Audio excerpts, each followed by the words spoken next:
parent d'un ado, c'est pas évident. C'est quoi notre rôle en tant que parent? Jusqu'où est-ce qu'on va? Jusqu'où est-ce que c'est de l'autorité versus laisser cheminer notre enfant, puis penser qu'on fait la bonne affaire, parce que des fois on pense que c'est la bonne affaire, c'est pas ça parent. L'adolescence, c'est une période de grands changements chez l'adolescent, donc c'est important d'essayer le plus possible de mettre un certain équilibre dans cette phase-là qui n'est pas toujours évidente.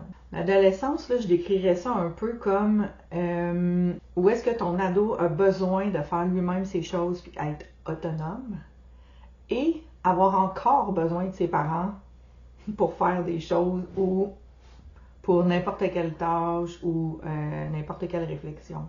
Donc, c'est comme un entre-deux entre je veux être autonome, fais-moi patience, puis j'ai encore besoin de toi pour telle affaire. Donc, c'est important d'être compréhensif dans cette espèce de va-et-vient-là de l'ado où est-ce que une journée, il a besoin puis il se sac un petit peu de nous autres parce qu'il veut être autonome puis il veut faire ses affaires tout seul, versus une autre journée où est-ce qu'il va avoir besoin que tu ailles le porter en quelque part, que tu lui prêtes de l'argent, que whatever.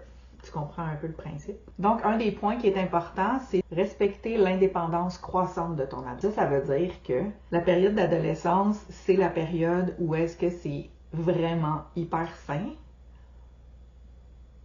de vouloir penser pas comme ses parents, être comme pas ses parents, tout faire pas comme ses parents, parce que l'adolescent a besoin de s'identifier à lui-même, chose qu'il n'a pas trouvé encore. Il n'a pas trouvé son identité, donc il est à la recherche de quel genre de personne il va être quand il va être un peu plus grand. Donc là, c'est, je dirais, genre essai-erreur. Il va essayer des choses.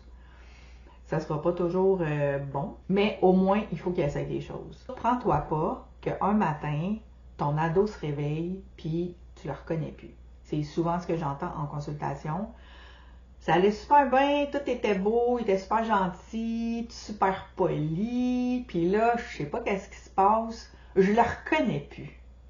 Ben ça, c'est un des signes qui peut juste t'alerter ou te mettre la puce à l'oreille que ton jeune est en préado ou adolescent. Il faut que tu reconnaisses et que tu vas soutenir en fait son besoin d'indépendance puis son besoin de s'éloigner de toi.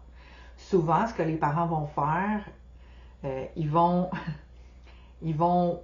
pas vouloir que leur jeune s'émancipe un peu puis qu'il soit indépendant parce qu'ils vont perdre leur identité en tant que parents. Genre, quand mon enfant va être parti, qu'est-ce que je vais faire? À quoi je m'identifie? Parce que j'ai mis ma vie sur pause pour l'éduquer, pour faire en sorte que ce soit une bonne personne. Puis là, ma raison de vivre s'en va. Il s'éloigne. Donc, quand lui va être parti, qu'est-ce qui va me rester en tant que parent? Et c'est souvent là où est-ce que le parent va offrir beaucoup de résistance à l'adolescent parce que lui, il perd un peu son identité en même temps. Donc, c'est vraiment important d'accompagner ton adolescent dans ce besoin-là de s'éloigner, de devenir un peu plus indépendant.